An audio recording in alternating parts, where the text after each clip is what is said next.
Hello बच्चों, आज हम कुछ हैरत अंगेज परिंदों के बारे में सीखने जा रहे हैं।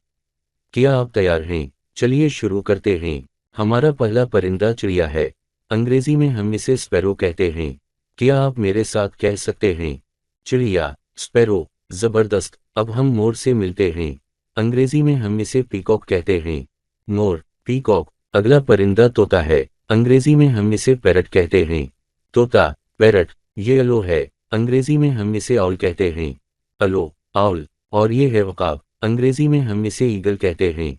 वकाब, ईगल। वाह बच्चों, आपने आज जबरदस्त काम किया। आइए इन परिंदों को दोबारा दोहराते हैं जिनके बारे में हमने सीखा।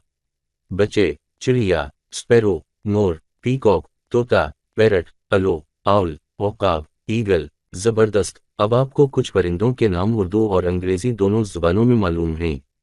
अगली बार मिलेंगे। Hit that subscribe button and join the blast. Let the animation adventure begin.